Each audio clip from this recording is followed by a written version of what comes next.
Hello, আশা করি তোমরা সবাই খুব ভালো আছো। দেখো, আমার এই সমস্ত ভিডিও আমি এখন করি না, আমার কন্টেন্ট আলাদা। যাকে নিয়ে আজকে বলবো বুঝতেই পারছো, আমি একটা কমিউনিটি দিয়েছিলাম, কারণ আমি তো এদের ভিডিও দেখি না দীর্ঘকাল হলো। ওই একঘেয়ে ওর নামে পেছনে কাটিয়ে দিচ্ছে, ওর পেছনে কাটিয়ে দিচ্ছে। একটা সময় সবাই করতো, এখন নিজেরা অনেকে না অন্যদিকে চলে গেছে। মানে একঘেয়ে লোকের পেছনে কাটিয়ে দেওয়া ভিডিও কেউই করে না, এই কয়েকজন ছাড়া। মানে যাদের আর কিছু যোগ্যতা নেই তারাই করে। অনেকে করে কি, 2 দিন 4 দিন অন্তর করলো, প্রতিবাদ করলো, কিছু ঠিক আছে। ভাই, একজনের পেছনে লেগে ভিডিও করা, তারপরে আমার এই আছে ওই আছে, আবার কেউ কেউ বলে আমি শখে করি। রোজ 3টা করে ভিডিও কেউ শখে নামায় না। তো যাই হোক, আজকে যে কথাটা বলবো সেটা হচ্ছে, আমি রিম্পাকে বলবো। ও যেহেতু আমার নাম করে বলেছে আমি তাই বলছি। আমি তো এদের ভিডিও দেখি না। আমাকে একজন পাঠালো লিঙ্ক, দেখো আমাকে বলেছে বাজারে বাজারে ছেড়ে দিয়েছে বা যাই হোক। তারপরে আমি ফোন করলাম, সঞ্জয়কে ফোন করলাম যে কী হচ্ছে গো। ও বলছে আমিও তো দেখি না, আমি যুদ্ধের খবর টবর দেখি। তারপরে সব কিছু ঘেঁটে বা জানতে পারলাম, আরও ফোন টোন করে, যে মানে অনেকের মারফত যে কী হচ্ছে। ভাই, একটা কথা বলছি। তারপর আমি ওর ভিডিওটা দেখলাম, হ্যাঁ লিঙ্ক পাঠালো, যে ভিডিও দেখলাম। একটা কথা প্রথমে বলে নিই, যার পেছনে লেগে টাকা ইনকাম করার ইচ্ছে করো, আমার পেছনে অযথা লাগতে এসো না। তাহলে এমন জয়েন্টে জয়েন্টে দেবো না, ওই দা দা যাকে করে এখন মাথায় তুলে নাচছো, সেরকম আমাকে ভেবো না, ঠিক আছে? আমি রিম্পাকেই বলছি। সর্বক্ষণ একটা কথা, যখনই কিছু নিজের গায়ে দাগ পড়ে, তখন তাদেরকে কিছু বলতে না পেরে বলে, আমি সঞ্জয়ের ছেলের স্কুলে যখন সবাই যেতে চেয়েছিল, আমি শুধু প্রতিবাদ করেছি।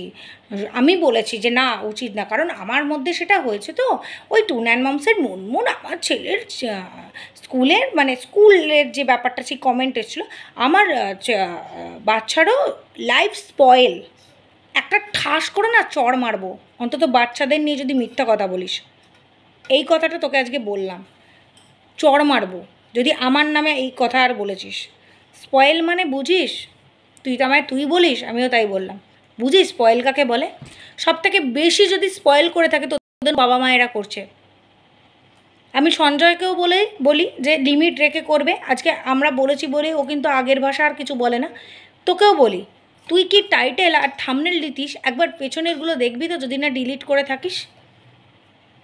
বলবো? বলি শোন, তুই থাম্বনেল টাইটেলে দিতিস সুতোপার গু ড্যাশ ব্যথা, ঠিক আছে? পুরোটা লিখতে পারতিস না বলে, ইভেন সেটা মুখে উচ্চারণ করতিস। তোর মনে হতো না যে হ্যাঁ, আমার স্বামী আমি একটা ভালো জায়গার বউ, আমার একটা পিতৃ পরিচয় আছে ভালো, আমার ছেলেরা ভালো স্কুলে পড়ে, এবং তাদের স্কুলের পরিচয় তুই দিয়েছিস সেখানে এসে। কেউ কারোর পার্সোনাল পরিচয়, বাচ্চা কোথায় যায় না যেগুলো বলে না, তুই বলেছিস। তখন সবাই জেনেছে যে হ্যাঁ, একটা নামকরা স্কুলে তারা পড়ে, তার মা এই ধরনের নোংরা কথা বলে। সেই পরিপ্রেক্ষিতে একজন আমাকে কমেন্ট করেছিল, ভালো করে শুনবি, কমেন্ট করেছিল। সেখানে আমি তোকে একটু সচেতন করার জন্য বলেছিলাম যে হ্যাঁ, তোর স্কুলে যদি এটা কেউ দেখে তাহলে খুব খারাপ হবে। তিনি হয়তো লিখেছিলেন যে আমি তোর স্কুলে যাবো নাকি জানাবো। তখন আমি বলেছিলাম হ্যাঁ, এটা যদি করলে ও শোধরায়। তার জন্য কি কেউ গেছে? স্পয়েল বলছিস? স্পয়েল করেছে কারা? তোর ওই যে ঢ্যাঁড়স ভাই বাংলাদেশে বসে বসে এখন তোর গুণ গায়, যাকে নিয়ে নাচিস, সে তোর ছেলেকে ভরা ওয়াইটিতে অ্যাবনর্মাল প্রমাণ করেছে। আজ তাকে তুই কোলে উঠিয়ে নাচিস, বুঝেছিস? তোর মতন মা যারা পয়সার জন্য, যারা ছেলেকে অ্যাবনর্মাল বলে কোলে উঠিয়ে নাচে, বড় বড় কথা বলতে আসবি না। দ্বিতীয় বলি, ওই যে কিমা দিদি যার কোলে উঠে নেচেছিস, তোর কী সব আইডি মাইডি সব জেনে গেছিলো বলে সবাই, তুই সাইবার ক্রাইমে না গিয়ে এরা তোকে সাপোর্ট দিয়েছে বলে এদের কোলে তুলেছিস। ওই কিমা দিদি সুতপা যখন তোর ছেলেকে লরির তলায় পিষে দেবে বলেছিল না, এই ধরনের অভিশাপ দিয়েছিল, আমার কান ঝনঝনিয়ে উঠেছিল। ওখানে গিয়ে আমি কমেন্ট করেছি পার্সোনালি, ওকে বলেছি এগুলো বলিস না। ও তারপর ক্ষমা চেয়েছে। আর তোর কিমা দিদি গিয়ে না হাততালি দিয়েছে, হাততালি। তাকে নিয়ে তুই নাচছিস, একদম আমাকে টানবি না। এই কন্টেন্ট আমার নয়, আমি এখন অন্য কন্টেন্ট করি, আর আমি এই ব্যাপারে থাকতেও চাই না, ঠিক আছে? যখন তোর এসব আইডি মাইডি বেরিয়েছিল, তোর যদি সৎ সাহস থাকতো, নিউটন বলেছিল বাংলাদেশ থেকে আমি যাব, তোমার পাশে দাঁড়াবো। তোমার কেসব করেছে, যাও। এখানে সবাই বলেছিল, সুলতা দি, আমি, সবাই, যে তোর পাশে থাকবো। তুই যাসনি কেন রে? কেন যাসনি? নিজের অধিকার চাওয়ার জন্য নিজের জন্য প্রশাসনের কাছে যেতে গেলে কোনো সেবক দাদা বা সেবিকা দিদি কাউকেই ধরতে হয় না। তোর নিজস্ব কোনো ক্ষমতা ছিল না, তাই যাসনি। বেশি মুখ খোলাস না, বুঝেছিস? সব থেকে ইউটিউবের মধ্যে সব থেকে বোকা আর নিজেকে চালাক ভাবা, সব থেকে বোকা কিন্তু নিজেকে চালাক ভাবে এই রিম্পা। ও কিন্তু মন থেকে খারাপ নয়, খুব খারাপ নয়, আমি বারবার বলছি। এটা আমি বলি, ওর পেছনেও বলি যে ওর মন কিন্তু পরিষ্কার, কিন্তু প্রচণ্ড বোকা, সবসময় নিজে ভালো সাজতে যায়। আজকে এরম কথা হয়েছিল যে আমিও সঞ্জয়কে নিয়ে কিছু বলবো না, সঞ্জয় বলবে না। যখনই সুযোগ পেলি ম্যাডামের লাইভে উঠে তুই ভরভর করে আরম্ভ করে দিলি। কেন রে? তার আগে তুই যাসনি কেন? যখন বলা হয়েছিল সাইবার ক্রাইমে যেতে, থানায় যেতে যাসনি কেন? মানে তুই ভেবেছিলি যে আইনের বাইরে গিয়ে ম্যাডাম তোকে সাহায্য করবে তোর দোষ থাকলেও? বাহ! যখনই দেখতে পেয়েছিস যে সুযোগের সদ্ব্যবহার করা যায় তখনই নিজেকে ভালো প্রমাণ করতে উঠেছিস। যা করেছিস তোদের ব্যাপার। আর শুনলাম নাকি তোদের মধ্যে সব খেয়েই লেগেছে। দীপ্তিদিকে নিয়ে তুই কী বলেছিস? তুই হ্যাঁ, এগুলো শুনেছিলাম, আমিও শুনেছিলাম। দীপ্তিদি তোকে নিয়ে বলেছে, কোনোদিনও বলিনি, আর যখন সব খোলাসা হয়ে গেছে বলছি। তোকে নিয়ে বলেছে তুই বাজে রিলস বানাস, সেগুলো দেখতে দৃষ্টিকটু লাগে, ঠিক আছে? সেটা তোদের ব্যাপার। তোদের মধ্যে কে খেয়েই করেছে, ঢেপসিটা তোদের নিয়ে বলে দিচ্ছে। তোরা নিজেদের মধ্যে লড়ছিস, কে আবার কিমা এখানে যখন এসেছিল কী সব বিরিয়ানি খেয়েছে, আর সব আমার মাথাতেও ঢোকে না, আর আমি এসব এও করি না। হ্যাঁ, আমি শুনেছিলাম যে কে একজন এসে খুব উল্টোপাল্টা কথা বলেছে এখানে, শুনেছিলাম। তো অফিসারই বলেছিল যে ভীষণ বাজে ব্যবহার করেছে, আমিও আচ্ছা করে দিয়েছি। তো যাই হোক, সেখানে যে বিরিয়ানি খাওয়াই হয়েছে এসবও জানি না, এখন শুনছি। শোন, তোরা লড়ালড়ি করে মরছিস মর, আমাকে না কোনো ব্যাপারে টানবি না, আর এই কথাটা বলবি না দ্বিতীয় দিন। সব থেকে যদি বেশি লাইফ কেউ স্পয়েল করে থাকে না, তাহলে বাবা মায়েরা করে বাচ্চাদের। কি করে বলতো? এই ধরনের নোংরা রোজ ভিডিও করে। তুই আজকে বলছিস যে আমি পুরোটা না দেখলেও অনেকটাই দেখেছি ভিডিওটা, যে সঞ্জয়কে, যে তোমারও তো বাচ্চা বড় হচ্ছে রিশু। সত্যি কথাই তো, আমিও সঞ্জয়কে বলি যে লিমিট রেখে বলবে, কখনো বলবে না। যখন মনে হবে হ্যাঁ বলার বলো, কিন্তু লিমিট রেখে বলো। আমিও মন থেকে চাই। ও যখন একটা অন্য টপিকের উপর ভিডিও করেছিল কদিন আগে, আমার খুব ভালো লেগেছিলো। ও বলছে যে আমি এটা থেকে সরে যাব। আমি বলেছি হ্যাঁ সরে যাও, খুব নোংরা জায়গা, খুব বাজে জায়গা, নোংরা। ওকেও আমি বোঝাই যে চলে যাও। তুই বললি যে সঞ্জয়ের ছেলে রিশু কী শিখবে? ঠিকই কথা। সঞ্জয় কিন্তু বাইরে থাকে 12 ঘন্টার বেশি। রিশু সবসময় থাকে তার মায়ের কাছে। একটা ছেলে বা মেয়ে বাচ্চা যদি মায়ের কাছে বেশিক্ষণ থাকে তাহলেও তার মায়ের এফেক্ট বেশি পড়ে। যদি মা চাকরিও করে, ওয়ার্কিং হয়, তাহলেও মায়ের এফেক্টই বেশি পড়ে। একটা মা যদি খারাপ হয়, বাচ্চা খারাপ হতে বাধ্য। ইতিহাস বলে, সায়েন্স বলে, বা মনোবিজ্ঞানও তাই বলে। কারণ একটা বাচ্চা মায়ের থেকেই সবচেয়ে বেশি শেখে। তাহলে তার মা যদি এই ধরনের ভিডিও দিনে 3টে করে নামাচ্ছে, তার ছেলে দেখছে, সারাদিন বসে গজগজ করে ওর পেছনে কাটি দিয়ে ভিডিও করছে, সে কী শিখবে? ওর ছেলে নয় খারাপ শিখবে, কিন্তু ওকে তো সে দেখছে না। সে যার কাছে আছে রিম্পা, সিঙ্গেল একটা ভিডিও করে না কন্ট্রোভার্সি। বোঝাতে পারলাম? তাহলে তুই ভালো হ। আমি সবসময় চাই যে তুই এটা ছেড়ে দে, তোর ছেলের ভবিষ্যৎ নিয়ে ভাব।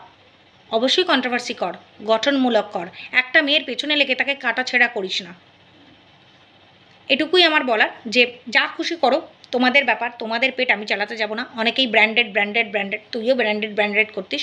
ব্র্যান্ডেড জিনিস শখ অনেকেরই হতে পারে, আমারও শখ আছে জীবনে একটা ব্র্যান্ডেড ব্যাগ কেনার, জীবনে একটা ব্র্যান্ডেড খুব দামি ঘড়ি কেনার, কিন্তু সেটা নিজের যোগ্যতায়, লোকের পেছনে কাটি দিয়ে নয়, ঠিক আছে? I mean to say, controversy মানে একটা মেয়েকে ছোট করে নামিয়ে সেই টাকায় সোফা কিনে বসা, সেই টাকায় ফ্রিজ কেনা ডবল ডোর, ওই সমস্ত দেখানোটা না কোনো কৃতিত্ব নেই। যদি সৌমালি অধিকারীর মতো ব্লগ করতে পারে বা অতনুর মতন রান্নাঘর করতে পারে তাহলে জানবো, অথবা ইনফরমেটিভ ভিডিও, অথবা কন্ট্রোভার্সির মতন কন্ট্রোভার্সি, যেমন গ্যালাক্সি অফ কন্ট্রোভার্সি, ঠিক আছে? তাহলে বোঝা যায়। অথবা এই যে নিউজ চ্যানেলগুলো হঠাৎ যদি উঠলো কথা, এরকম কন্ট্রোভার্সি করতে পারিস, তাহলে বুঝবো দম আছে, বুঝলি? এটুকু বলে রাখলাম। দ্বিতীয় দিন এই কথাটা বলার আগে 50 বার ভাববি। আমি তো ছেলে স্কুলে যাব বলিনি, অন্য বলেছিল, সেখানে বলেছিলাম হ্যাঁ তাতে যদিও শিক্ষা হয়, তার জন্য কেউ যায়নি, আর সেটা আমাদের মাথাতেও আসে না। স্পয়েল যারা করতে গেছিল না, আর যারা বাজে নোংরা কথা বলেছে, তাদেরকে তুই এখন কোলে তুলে নাচিস। তুই সব থেকে বেশি স্পয়েল করার জন্য দায়ী, বুঝলি? তুই যদি কেউ মানে তোর বাচ্চার বাজে কেউ স্পয়েল জনক কিছু করে, সেটা তুই, আমি বলবো। এই ধরনের টাইটেল, এই ধরনের থাম্বনেল কে দেয় রে? যাদের ছেলেমেয়েরা অত বড় বড় জায়গায় মানে পড়ে করে। কি লিখেছিলি মনে আছে? আমি আর ভাষায় আনছি না। সবাই বলেছে একটা সময়, অনেক গালিগালাজ, শুয়োরের বাচ্চা, এই সমস্ত অনেক টাইটেল দিয়েছে, কিন্তু ওই সুতোপার গয়হস্য এতে ব্যথা,